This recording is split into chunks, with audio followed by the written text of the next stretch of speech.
This is United Network News with Sunny Galt, Calen Gipp, Kimberly Gogan, and our field messengers from around the world. Here's today's real news. It's Monday, January 19th, 2026, and here are today's stories. Teen girls in Nigeria are being drawn into a booming egg donation trade. But behind the headlines, many are risking their health and futures. Think sanctions are leaving Russians with empty shelves? Step inside a bustling store and see how life goes on and why the reality might surprise you. A party drug is silently taking hold of Europe's teens. Cheap, easy to buy online, and dangerous. Find out how it's spreading faster than anyone expected. Drive more, pay more. Sounds simple, right? But a new pay-as-you-go car tax is stirring big debates. Who really wins and who loses? A ship full of books, events, and programs sails from port to port, changing communities one visit at a time. See the hope it's bringing firsthand. And a 100-year-old oak that survived lightning was cut down for new curbs. Discover the story behind this tree and why it mattered so much. In Nigeria, the human egg industry has been quietly growing. It's pulling in more and more young women, some still in their teens, to donate or sell their eggs. The problem is they don't really know what they're getting into or the risks involved. Since the whole process operates in a legal gray area, it's easy for misinformation, exploitation, and abuse to happen. A major reason for this boom is infertility, which affects about 10 to 30% of Nigerian couples. This has made IVF clinics heavily dependent on donor eggs. Nigeria has also become a go-to spot for fertility treatments in West Africa, drawing people from nearby countries. On the other side, young women struggling with unemployment, school fees, and the rising cost of living see egg donation as a quick way to make money. The Foundation for Investigative Journalism found hundreds, maybe even thousands, of egg retrievals happen each year, but there are no official numbers. The pay can be shockingly low, usually anywhere from 14,000 to 250,000 naira, which is about $10 to $175, depending on the woman's age, looks, and education. This combination of high demand and financial desperation has triggered a thriving but very unfair market. Fertility clinics sit at the top, followed by agencies that source donors using young recruiters, often former donors who earn commissions for signing up friends or classmates. At the bottom are the donors, young women who often lack the full facts and are easily pressured. They shoulder the medical risks while clinics and middlemen get most of the profit.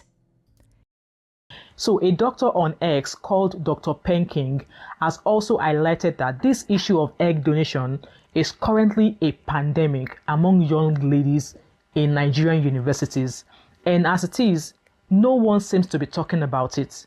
He further went on to assert that young Nigerian ladies are selling their future children due to harsh economic situations, and everyone seems to be silent about it.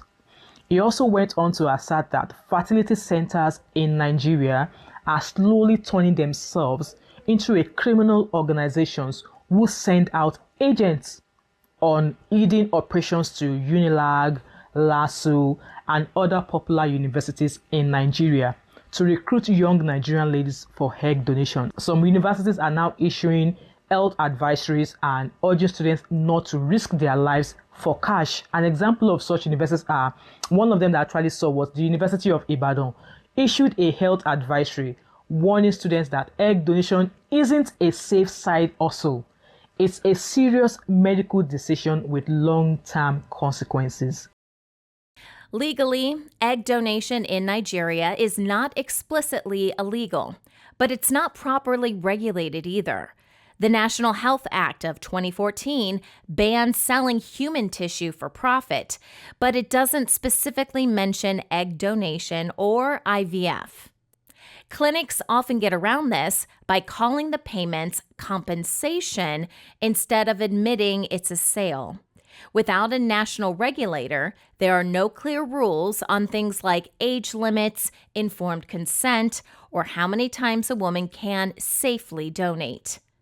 Because of this, many young women aren't told about serious health risks, like ovarian hyperstimulation syndrome or potential long-term fertility issues.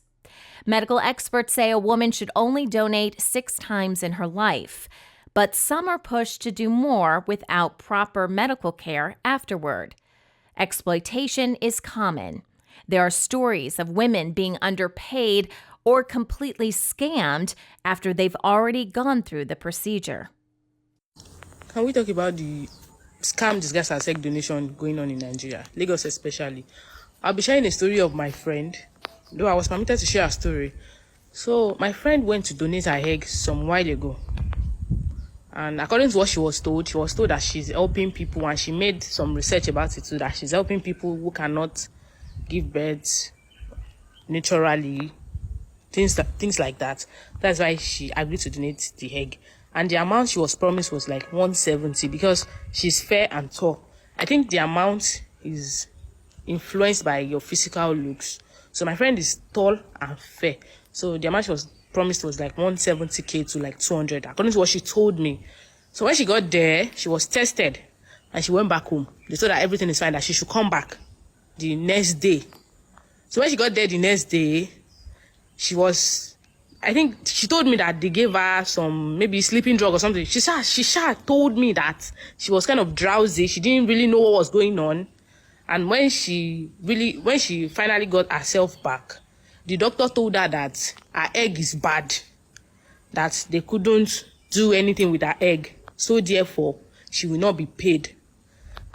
After being tested, though, that she was okay.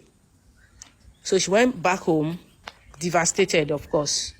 When she got home, about a week after, she started menstruating non-stop. And she was like, what is going on? I think she now went to another hospital. According to what she told me, she went to another hospital. That was when they now told her that her egg was harvested.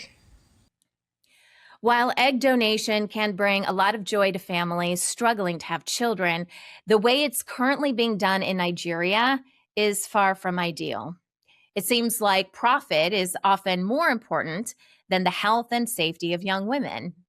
Many donors are treated like products instead of patients in a system that has no clear rules or accountability.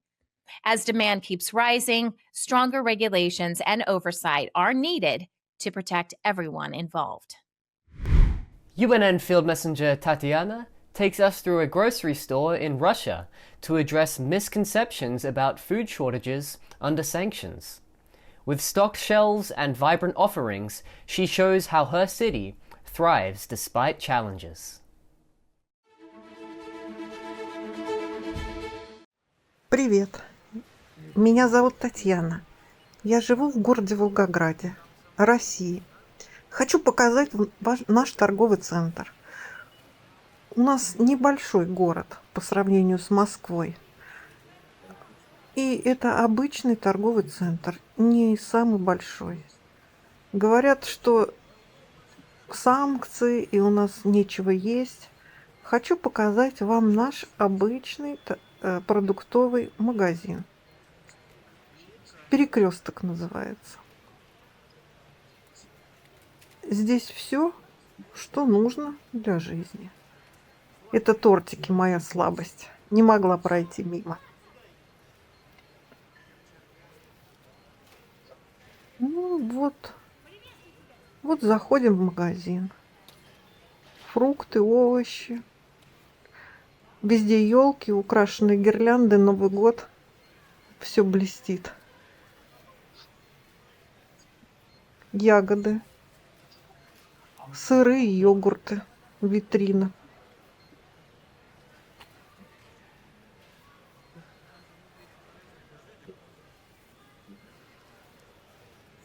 какие хочешь. Это вот зелень, салат, руккола и все такое прочее. Фрукты, перец, баклажаны, огурцы, помидоры. Сыры с плесенью, твердые, мягкие.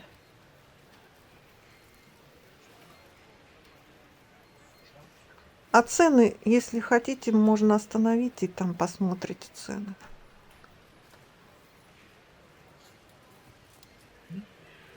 Мясо, свинина, баранина, говядина, курица, рыба.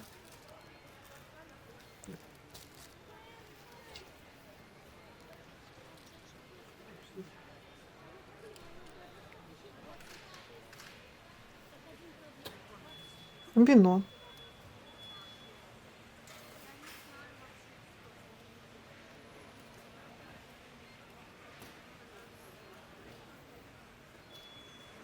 Лимонады.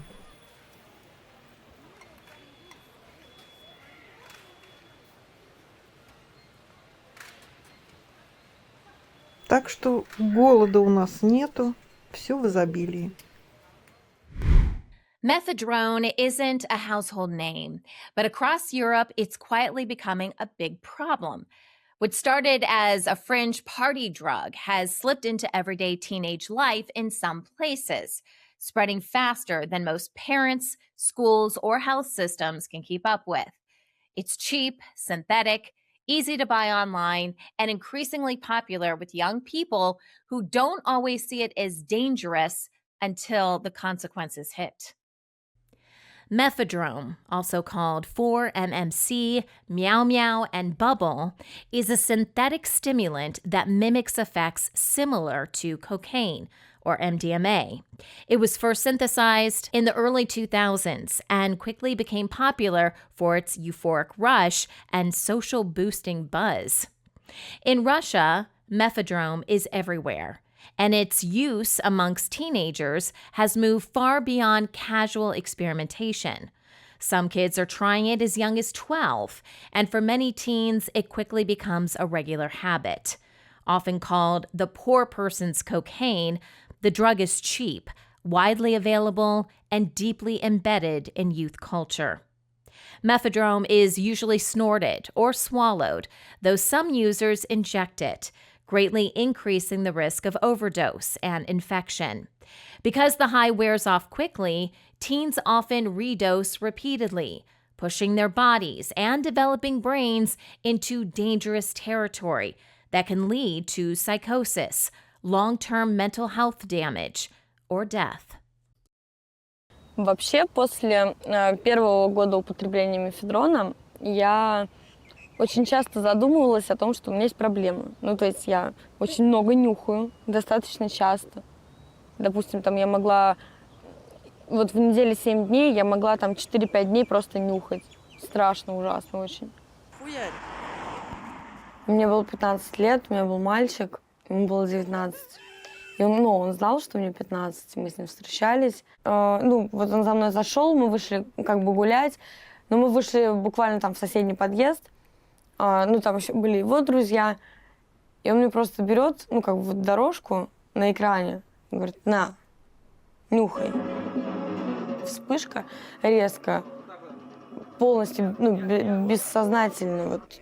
То есть я смотрю, допустим, вокруг себя, и я могу не понимать, что происходит, где я, кто я. И потом как бы приходишь в себя, начинается вот эта общительность, начинается эйфория. Опять всех любишь, вот эта жизнь красками играет, и вообще все круто. Волна пошла мефедрона. Прям, тусовки, клубы, подростки. А его, как правило, если уже начинаешь нюхать, все. Это вот постоянно надо нюхать. А когда его, нету мефедрона, он заканчивается как бы действие, там не спишь, не ешь, вообще можно сутками не есть, не спать. Все очень плохо. Хочется умереть, правда. Mephedrone's spread among youth, especially in Russia and parts of Eastern Europe, is driven by several factors. Its low cost and easy production make it far more accessible than drugs like cocaine or MDMA, and limited access to mental health or addiction support leaves many teens without a way out once use begins. What truly sets Mephedrone apart, though, is how it's delivered. There's no face-to-face dealing at all. Orders are placed through encrypted apps, payment happens online, and instead of meeting a dealer, users are sent a location, a hidden dead drop where the drugs have already been stashed. The anonymity makes it feel safer and more routine, while quietly pulling young people deeper into the system. You click the desired drug. It says mephedrone, crystal, 2 gram, 1 gram, 5 gram. The operators, most of them speak Russian. But nowadays there is a bots on a Telegram, and they are using like Georgian traditional names. Then you click buy in Russian, the address will arrive immediately. Okay, I'll get an address, we can go. All of my friends who are using a drug refers to mephedrone. In Tbilisi, that's the best stimulant. That's a spot, you got it.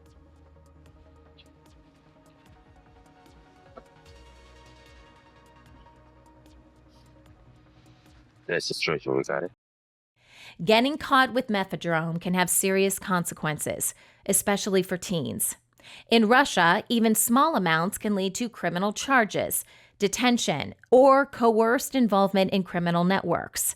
Across Europe, penalties range from fines and warnings for first-time possession to imprisonment and mandatory rehab for larger or repeated offenses. Beyond legal trouble, teens may face long-term impacts like school expulsion, a criminal record, and difficulty accessing education or jobs. Harsh penalties make it harder for teens to seek help, trapping them in a cycle of use and legal trouble. Addiction specialists say the focus should shift from punishment to providing addiction treatment, mental health support, and community programs, giving young people a real chance to come off the drug and rebuild their lives. Amino acids play a vital role in maintaining your overall health and well-being. Not enough amino acids and protein daily can result in brain fog, hormone imbalances, digestive issues, cognitive function, lack of energy, lower immunity, decreased muscle strength, and much more. That's why we created our amino acid complex, packed with 21 free-form, easily digestible aminos that skip the breakdown and go straight to work energizing your mind and body. Used by athletes, vegans, and high performers. New Earth's amino acid complex helps your mind and body recover, rebuild, and renew daily. Subscribe now and optimize your life. Hello, I'm Susan from Sweden. Mwanda Michael from Eastern Uganda, Africa. Hi, I'm Tim from Vancouver, Canada. I'm Titeshwar Togao from Manipur State, India.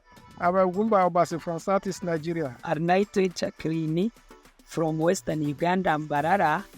At United Network News, you are the news. My name's Christina, field messenger, report first one in the hurricane down here in Southern California from Mexico. Real people reporting real stories from all around the world. At UNN, our field messengers are changing the face of news. This is Jason from United Network News. We're going to be doing some aircrete building with new technologies that allow us to live in comfort and also off the grid. Take the next step in changing the way the world gets the news. Become a UNN field messenger today. I am Michelle from South Africa, and we are the United Network News. I am United Network News. I am United Network News. If it is going to be, then it's up to me. If it's going to be, it's up to me. Si va a ser así, depende de mí. It's up to me. It's up to me. It's up to me. It's up to all of us. We're UNN. Have you heard about the pay-per-mile tax? It's basically a pay-as-you-go plan for your car. Drive more, pay more. Simple, right?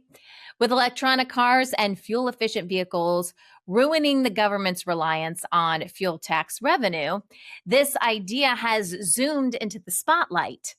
On paper, it sounds logical, but in reality, it's got people debating, is it fair? Does it even work? Or is it just another way to make us pay to use roads we already thought were ours? A few countries are already testing distance-based fees for electric vehicles to replace declining fuel tax revenue. Iceland and New Zealand have already rolled out mileage charges, and some U.S. states like Oregon and Utah are running pilot programs. The UK is also getting on board with a plan to start taxing EVs and hybrids per mile in April 2028. But it's not all smooth sailing. While Iceland has found it pretty easy to get people to report their mileage, other places are running into issues with privacy and high setup costs. In the UK, some experts think this new tax could actually hurt EV sales. The goal is to make sure everyone pays their fair share for road upkeep, but it also puts a financial squeeze on people who chose to go green. Critics say taxing electric vehicles by the mile cancels out the whole point of encouraging clean energy in the first place. Obviously, I was not aware of this, and now I don't think it's fair. I mean, we spend a lot of money buying the electric car because they're expensive, and then now the charging is costing you, and we are paying road tax, and now this. It was expected. I've had this 2.5 years. I knew tax was coming at some point, so... I would probably not buy an electric car for the family, which was on the cards for next year. But yeah, if you're doing like 20,000 miles, it's 600 quid, I think. So yeah, that's just too much. Now they're going to penalize the people who are kind of promoting the environment and all that, and then we have to pay a price for it. Critics also argue a pay-per-mile tax mostly helps the government and big oil companies, while regular drivers get stuck with the bill. It actually hits low-income drivers the hardest, especially since they usually drive older cars that aren't as fuel efficient. Plus, it gives governments a brand new way to collect cash, which some people see as just another form of control. Then there's the privacy issue.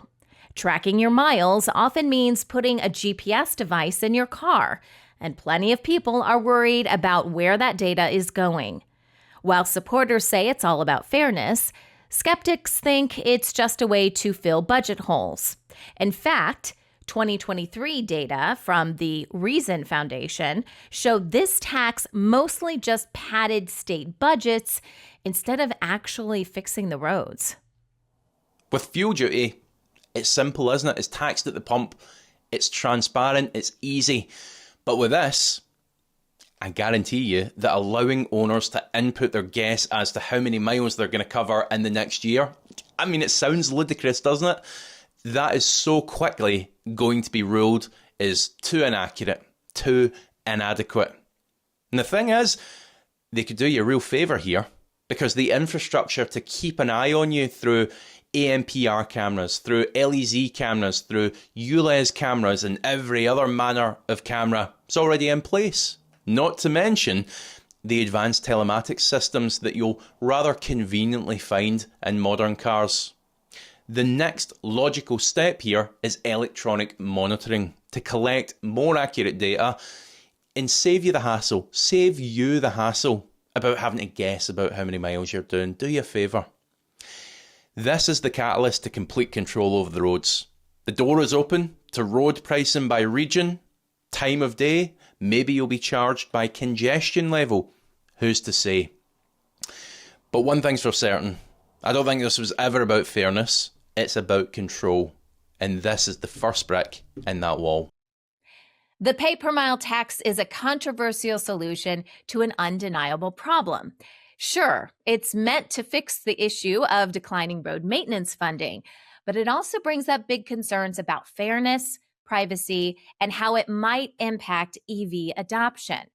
Without better policies, this tax could end up being an expensive idea that causes more problems than than it solves.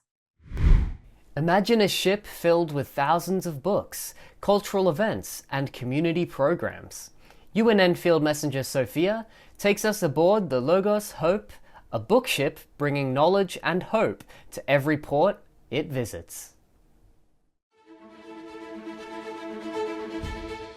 This is Sophia, Field Messenger for United Network News, and today I am in Tobago, in Scarborough at the harbor, because we have the bookship Logos Hope here, and I want to introduce you to this ship.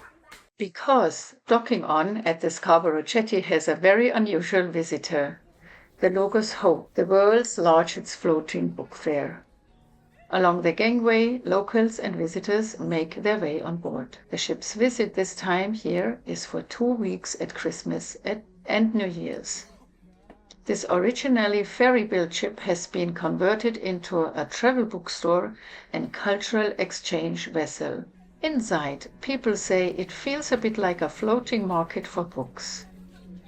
Aisles and shelves are stocked with educational titles, children's books, fiction, cookbooks, documentaries, novels, and other material, all at prices lower than you might expect in a regular bookstore. Yes, hello. I am here at the Logos Bookship with Ricky, who allow me to do an interview with him about the Logos Bookship. Hello, Ricky. Thank you for doing this. And I would like to ask you, first of all, who you are, what the ship is all about, and what you think is really of interest about this whole activity. So that's a great question. Thank you for coming on board.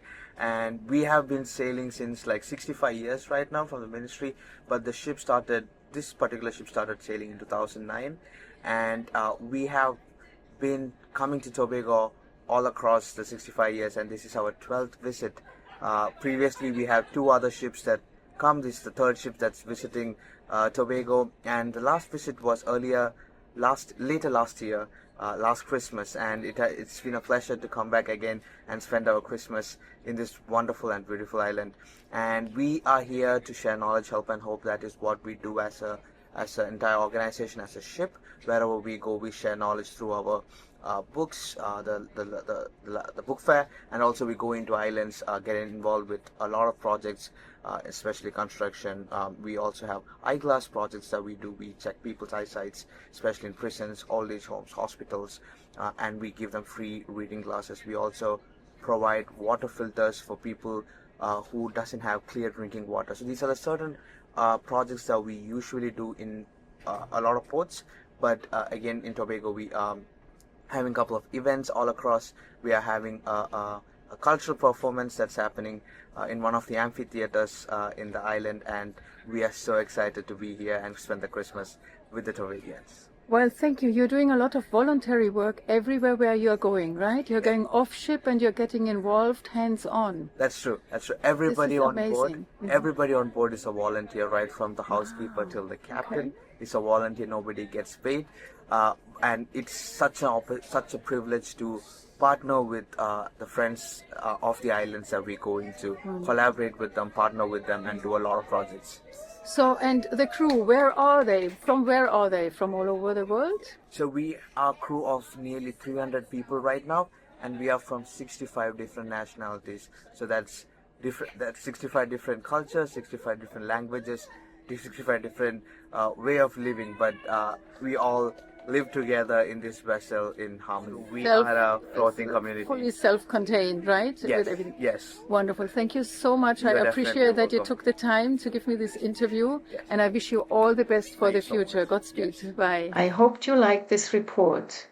See you next time. A strong oak tree that survived a lightning strike 100 years ago was cut down to make new way for new curbs. UNN Field Messenger Amy shares its story and history. Amy reporting from Parsippany, New Jersey for UNN. About 18 months ago, I reported on the installation of curbs for better drainage near my home. Today, they are continuing this project a few blocks over from my house. While working in this new area, it was necessary to remove a tree that was too close to the road and in the way of the new curbs being installed.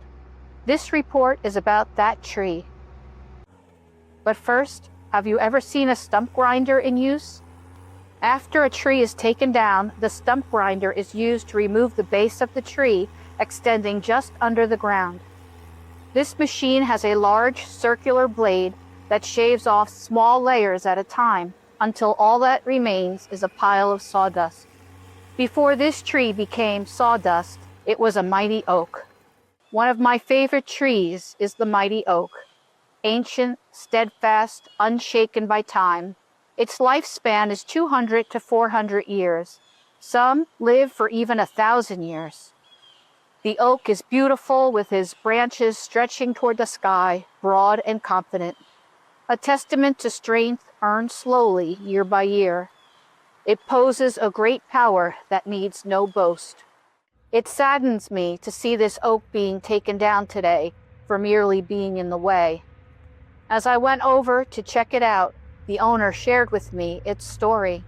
When this oak tree was just starting out about 100 years ago, it was struck by lightning, destroying a large part of its trunk. Instead of removing the tree, it was decided to fill the damaged trunk with concrete to help support its weight and give it a chance to live. This bulge has grown around the tree as a result of it being struck by lightning years ago. The roots, the true strength of the mighty oak, reach downward and outward, anchoring it with a network of unseen resilience, binding it to the land and to the life around it. Being cut down, you can see the center space appears to be decaying, and this part from the top of the tree is pretty rotted out. I was told that being hit by lightning almost 100 years ago facilitated this. This tree, whose life could have been extinguished 100 years ago, stood as a symbol of life, foundation, and resilience, an eternal reminder that from deep roots greatness grows, and the beauty of life is found in standing tall no matter the storm. Even as this tree is carried away, its story will live on with this report. Thanks for watching. See you next time. Are you ready to change the world? Take the next step and join our weekly Field Messenger meetings. Learn more at unitednetwork.earth. I am United Network News, and so are you.